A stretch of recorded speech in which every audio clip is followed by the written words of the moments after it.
Hello everyone. Sorry I haven't been uploading any videos for the last few days. I uploaded one yesterday, but that's about it for the last 5 days. Because I was at my grandparents' place and there's no internet there, so uploading videos won't work. So finally, we're going to be doing a reaction video. There's going to be an oversimplified reaction to the Battle of Hastings. I'd say it's a battle that changed history. I mean, that battle put a different a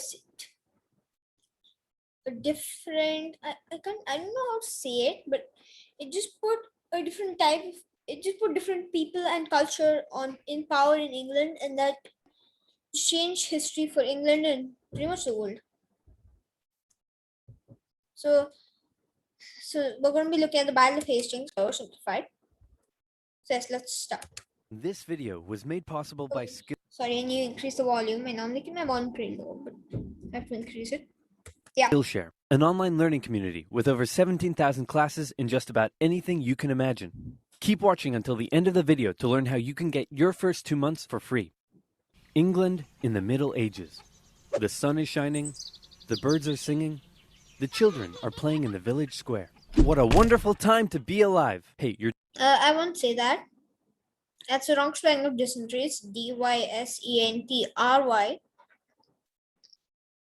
I wouldn't say that. England was very chaotic in the Middle Ages, especially after Rome fell. dying of dysentery. And also are being raided by Vikings. Yeah, that's the time when it was most chaotic, the Vikings. And look at the sun. That's funny. What an awful time to be alive. Yep, and the doctor's head got cut off. And look at the diagnostic. This sad face. It's the year 900. Europe is a Viking's wet dream. Yeah. Raids galore. Hey, you want to go raid Paris? Okay. That particular raid didn't go too well, but the King of the Franks said, you guys are pretty tough and scary. Charles the Simple, I think, came after Louis the Pious. Louis the Pious reigned from like 815 to 845 AD. Then I think there was one more king reign until 865, and then Charles the Simple came. I think. I need to check that. Actually, what? Yeah, we'll just check.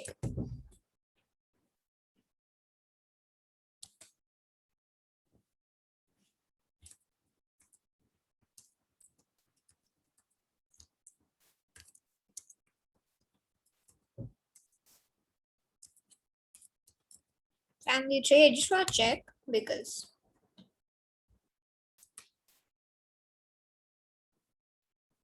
okay.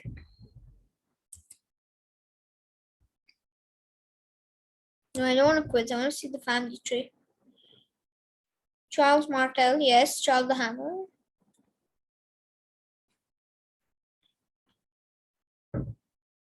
No, I want to see this. Yes.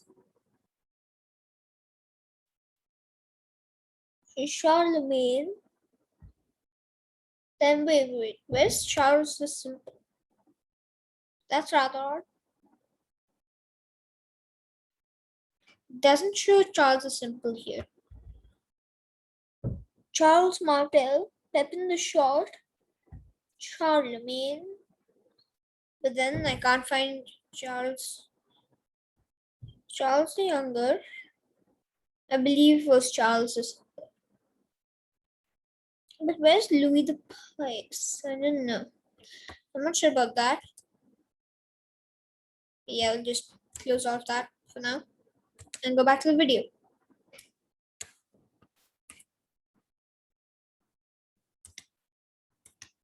How about we give you land in northern France, and in return, you protect us from other Vikings? And the northern France thing became Normandy. Most people think of Normandy as a place which is like full-on French, but it's actually mostly Viking. Normandy, at least in the times of William the Conqueror, who conquered England. And it was agreed. The Vikings set up the Duchy of Normandy, and then they went full-on French, converting to Christianity, learning the language, and making babies with the locals. England also had its fair share of Viking problems. In the 800s, Danish Vikings had conquered most of the country. Yeah, and then Alfred the Great unconquered it. But the Anglo-Saxons eventually managed to kick them out, although they left behind a bunch of Viking settlers. Now this guy's king. He sucks. Replace him with his brother. And he was like, I thought that Ethelred the Unready was king at the time, so yes. Hey baby, how you doing? And had a son, and then turned around and was like, hey baby, how you doing? And had another son. And then he died and no one was sure which son to make king. This one, because he's older. Not if I have anything to do with it. That works for us too. Then he grew Yes, up and now married the Duke that's of Normandy's Ethelred. daughter and had a bunch of kids. Yeah, that's Ethelred the Unready. And this Edward the Confessor, who was the king of England. Then he was replaced by Harold Godwinson for 5 months, and then Harold Godwinson was killed at the Battle of Hastings. So the only reason William invaded is because two things. He had a claim on the throne through Edward's mother, Emma of Normandy. Emma of Normandy, I believe, was the sister of Edward's grandmother. I mean, no, not Edward's. Edward's grandmother or grandfather. I can't remember, but she was the sister of Edward's grandmother or grandfather. And also, Edward promised him the throne. Remember this one. He's important. Then his advisors came to him and said, hey man, all those Viking settlers that are living here, they might band together and kill you. Well then, why don't we kill them first? Just an absolutely stupid decision that lost him and his family the throne. Just stupid decision. If he hadn't done that, then the Vikings might not have conquered England for 45 years. And so it was. This pissed off the Danish king, who launched an invasion, and the Vikings conquered England once again. Most people say Canute the Great did that, but it's actually Sweyn Forkbeard who did that, and then Canute the Great created the North Sea Empire, but Sweyn Forkbeard originally conquered England. And then the Anglo-Saxons unconquered it, then the Vikings reconquered it. The king's family had to go into exile, including Edward. Remember him? He went to Normandy where he lived for 30 years. He and his brother Alfred tried to return to England to retake the throne from the Vikings, but they were betrayed by the Earl of Wessex, who said, hey friend, I'll take you to London. And remember Godwin. As I just told you about Harold Godwinson, who was the king after Edward, Godwin is his father. So just remember that. And Earl of Essex was the most powerful position. Most people say, yeah, Earls are counts. But yes, it's true. But at the time, there were no dukes. At least in England, there were no dukes. There were dukes in France, or Roman Empire, but there were no dukes in England. That's why the Earl was the most powerful next to the king, and sometimes even more powerful than the king. Where all the nobles are waiting to make you king. Oh no, look out, red hot poker in the eyes. That's just hilarious. But that actually did happen. I can't see, and thus you can't be king. Edward then escaped back to Normandy. After a few more Viking kings came and went, one finally died without an heir, and Edward was called back to England. And if you couldn't read, the last one was Hannah Canute. Where he became king, and that's where our story begins. We finally did start it after 2 minutes. Firstly, let me get rid of that.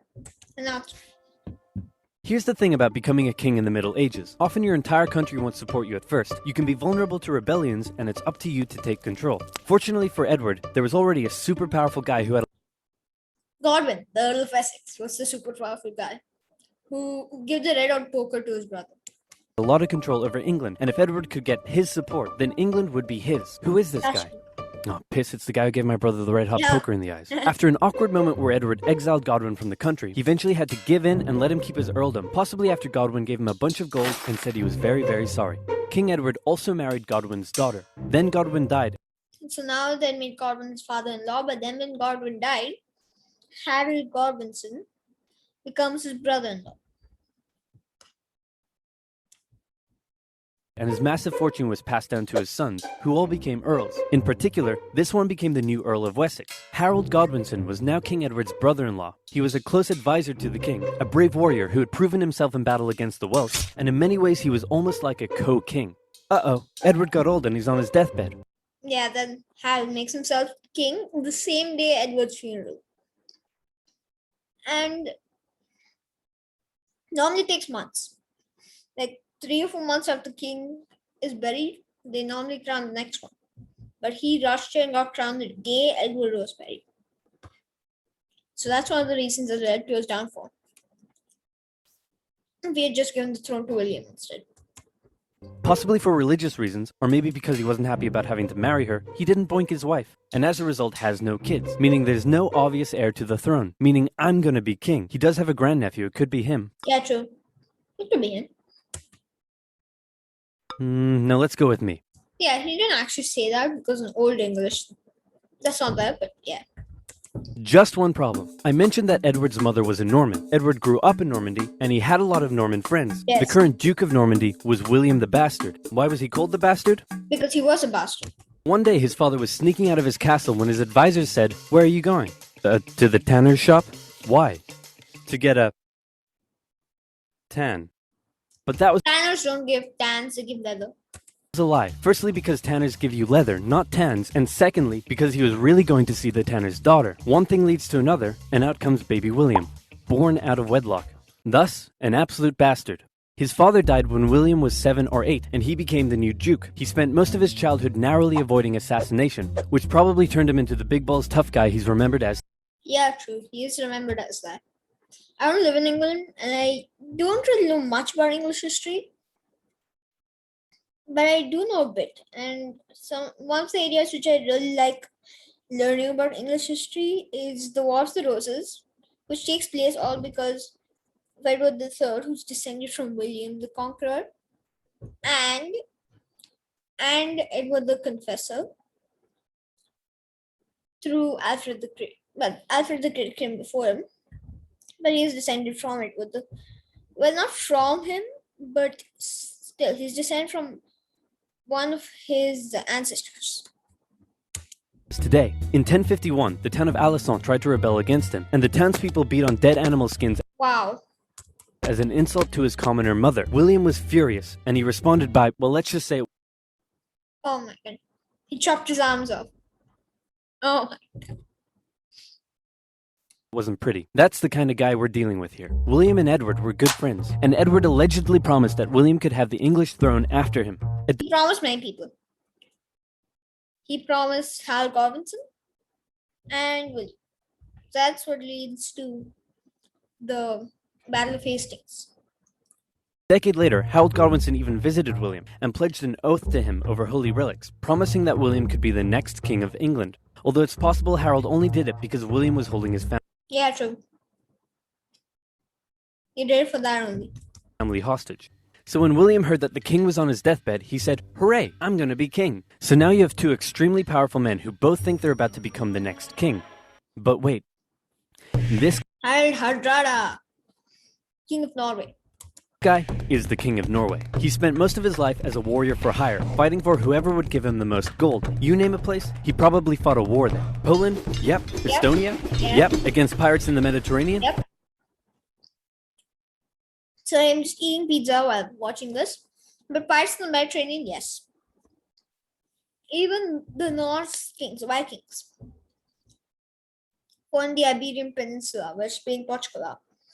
They spawned the Black Sea, which the only entrance to the Black Sea by boat is through the modern city of Istanbul, formerly known as Constantinople, formerly known as Byzantium. So they've traveled that far south. Yep. The Holy Lands, Sicily, and Bulgaria? Yep. Yes, the whole land, Sicily, Bulgaria, yep. Yep. He got crazy rich off the back of it and was swimming in gold. Then he returned home and became king. One of the previous Norwegian kings had made an agreement with one of England's Viking kings, saying that when that Viking king died, the king of Norway would get the English throne. Hardrada felt that because of this agreement, he was now entitled to the English throne. He was also eager to go on one last big conquest that would turn him Yeah, into Hardrada was pretty much maybe 10 years younger than Edward the Confessor. So, a legend. So when he got word that Edward was on his deathbed, he thought, I'm going to invade England, and then I'm going to be... wait, I actually want to look that up. I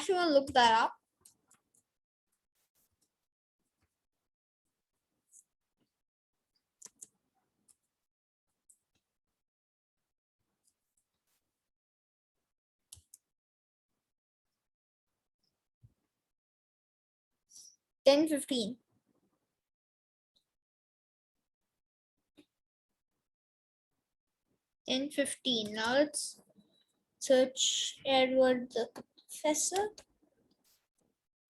10:03. Oh, yeah. So about a decade. So I was right.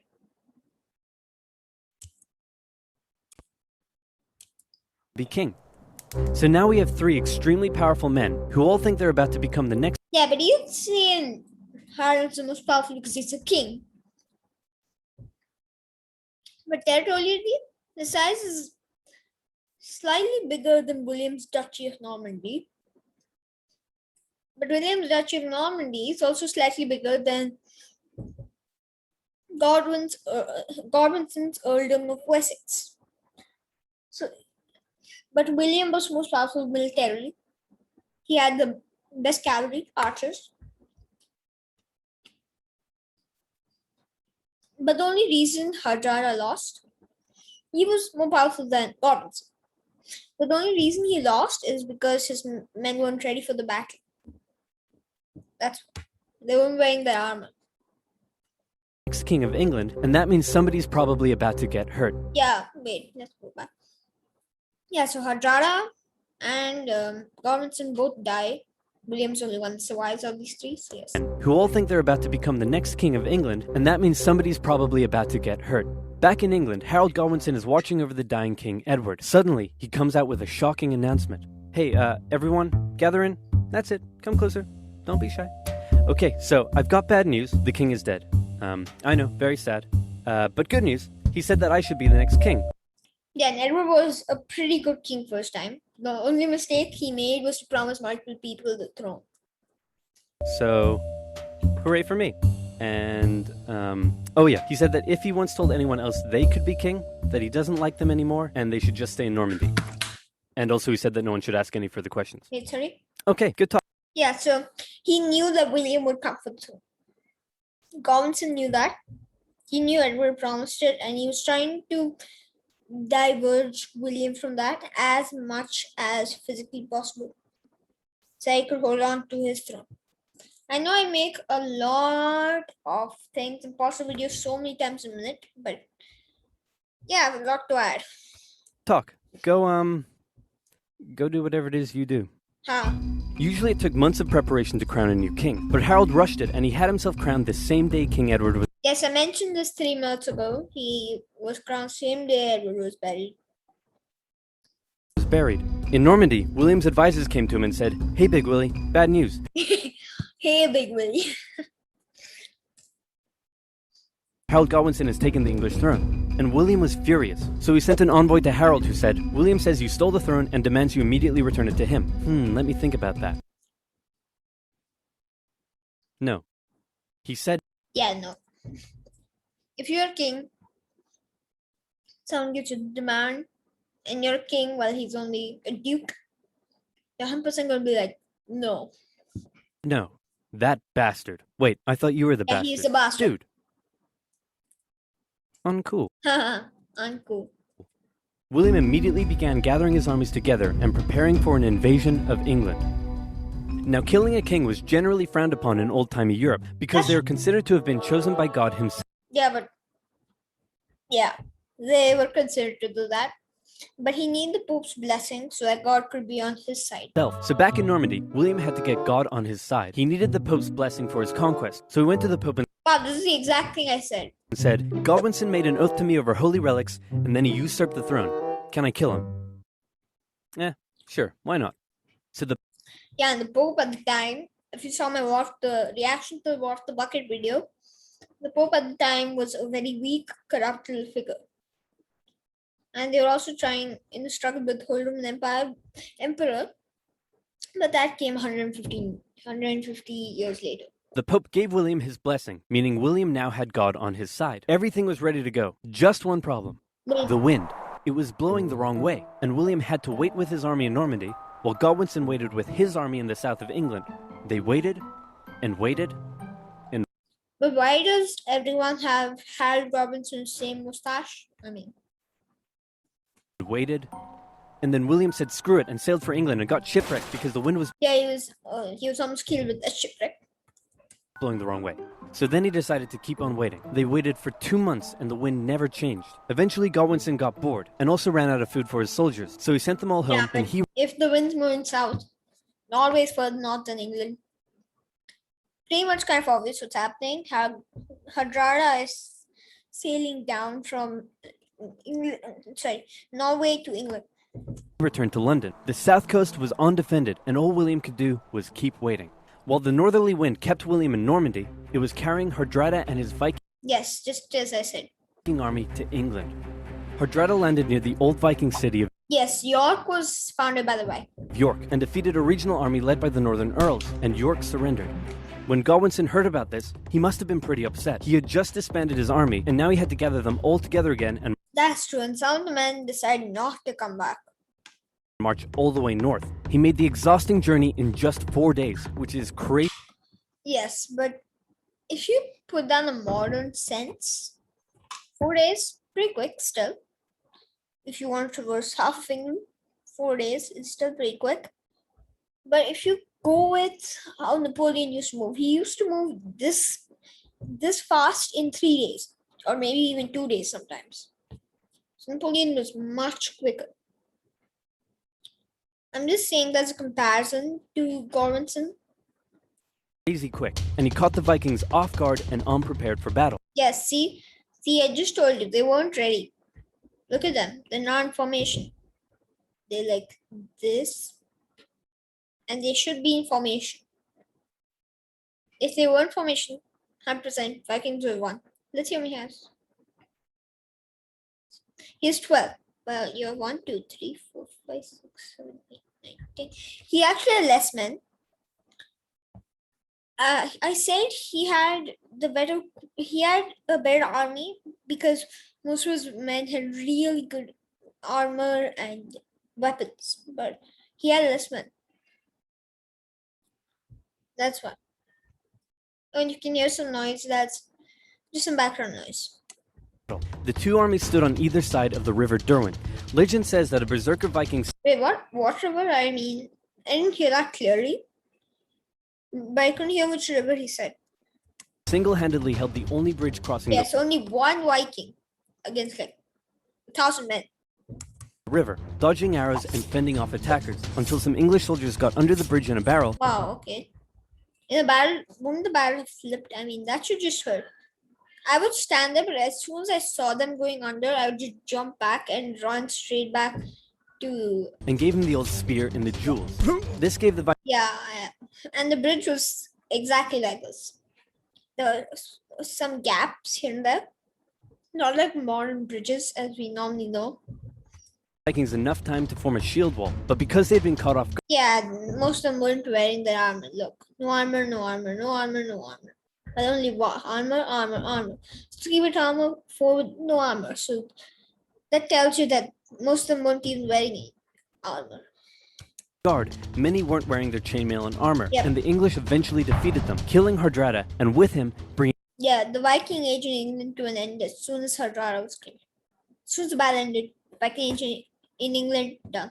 the Viking era in England to an end. Oh yeah, the wind's changing. Finally, William's fleet of over 700 ships and 14,000 men set sail and landed on the English coast at Pevensey and set up camp near Hastings. And Harold was still all the way in York. His exhausted army Wait, the 700 ships.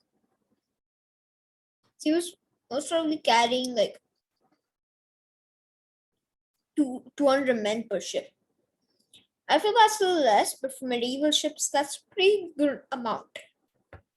For modern ships, easily, not even 700 is needed. Let's say 250, 300. Yeah.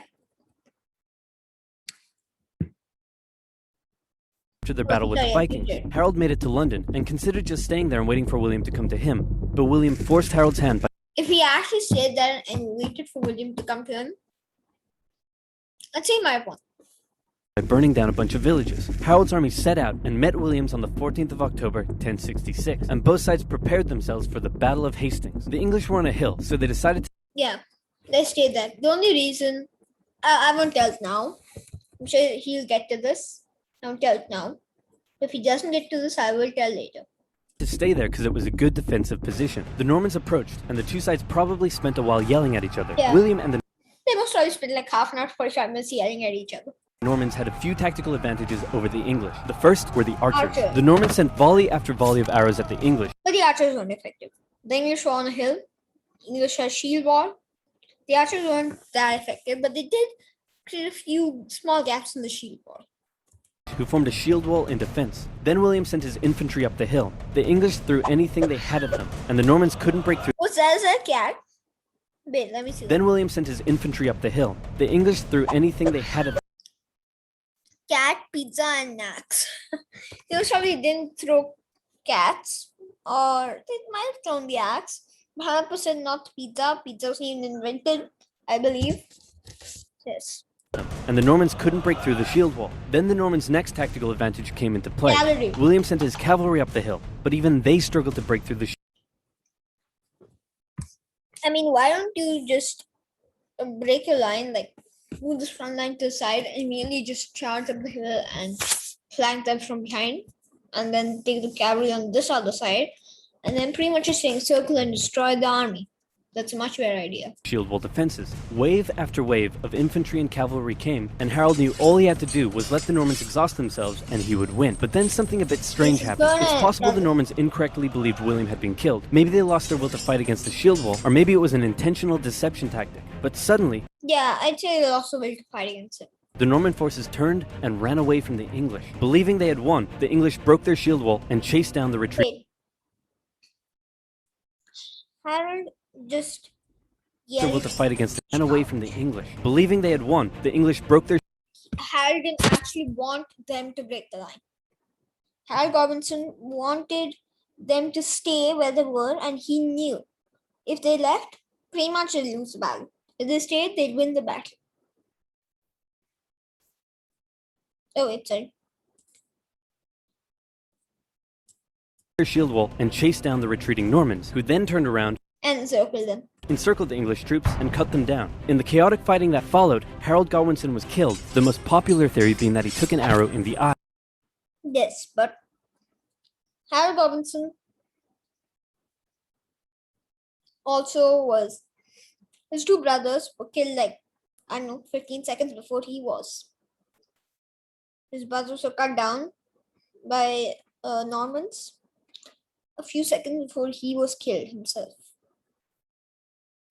The English were defeated, and William had won. He was no more just a bastard. The Conqueror, William the Conqueror. Now he was a conqueror. At first, the English nobles were reluctant to make him king, but William burned down a few more villages, and the nobles eventually gave in and offered him the crown. As he was coronated, the local villagers in Westminster let out a cheer of support, but William thought it was a riot, so he burned down the village. William then had to go on a long and costly campaign of quelling rebellions and burning down villages all over England to force the people into submission. And England went through a massive transformation under its new Norman rule. English nobles were replaced with Normans. They built castles and grand cathedrals, but one of the most interesting changes occurred within the English language. The Normans brought their dialect of French to England and it merged with Old English. See, the title of this video is The War That Changed the English Language. So, I'm most probably going to spend the next 2 minutes talking about this. So, I don't have much to add. But I know that in Old English, when, where, and what was called when, where, and what. The Normans just swapped the W and H around. For when, in Old English, it was HWEN. Yeah, sounds pretty odd, but yes, that's true. In ways we still live with today. First of all, the Normans were obviously the ones in power, so words related to power like government, judge, castle, and crown come from the Normans. Words that are considered posher or more refined are usually the Norman ones. At first, the Anglo-Saxons probably weren't that friendly to the Normans, while the Normans likely weren't that amiable towards the Anglo-Saxons. An Anglo-Saxon might come into a room, but a Norman would enter into a chamber. An Anglo-Saxon might buy themselves a shirt, while a Norman would purchase a blouse. Yeah. Most of the, how do I say it? Most of the words that are more posh obviously came from Anglo-Saxons. I mean, sorry, Normans. But actually, I don't really have much to add to this because I don't really know much about Old English and yes. And while that filthy peasant's new shirt may be fair, the Norman blouse is absolutely beautiful. The Normans actually considered some Anglo-Saxon words so crude that I can't even say them on YouTube. But there's more. Ask an Anglo-Saxon what job he does, and he might respond with some low-level. Yes, this is one of the things. Like baker, tailor. Yes. Well, Anglo-Saxons came with the word merchant. Trade, such as a baker, a miller, or a shoemaker. But a Norman has a skilled trade, like a painter, a tailor, or a merchant. The Anglo-Saxon farmers working in the field. Oh, sorry. I mean, a tailor comes from Normans. Fields owned many cows, pigs, and sheep, but once they were served up in a Norman banquet, they became beef, pork, and mutton. Yeah, in Anglo-Saxon they call beef, cow, pork, pig, and sheep, and mutton, sheep. Sounds a lot, but yes. And written English changed too, since many Anglo-Saxons couldn't. I mean, how hard is this to understand? I think this is A, B, and C because A, B, and C are first three letters. Right, the written language was romanticized. No, that's T, H, W, and D. Your annoying friend that says cool whip might just be speaking an old Cool whip. It's a cool whip, not cool whip. Cool whip, like a whip, like those whips that people used to use. English dialect, as the Anglo-Saxons originally wrote it when, where, and what, but the Normans swapped the English dialect, as the Anglo-Saxons originally wrote it when, where, and what. Yeah, when, where, and what. Say what. Now they wrote. What, but the Normans swapped the W and H around, and the long English A vowel sounded more like an O to the Normans, so you can thank them that you live in a home, not a ham. Home, not a ham. Hey, fun fact about William, the man couldn't read or write, not in French, not in English, not in anything. Well, what if I told you there was a place where you could learn Okay, Skillshare, I don't use it. But still, I'll leave the link to the original video in the description. And yes, so today after, I don't know, 6 o'clock maybe, 6, 7 o'clock, I'll be uploading a gaming video, Asphalt 9, which I haven't played in 1 week. So that's been a while since I last played Asphalt 9. I've just been playing Asphalt 8 since there's Asphalt 9 can't function. It can't function without internet. So that link to the original video in the description. And see you next time. Please smash the like and subscribe button. And see you next time. Bye.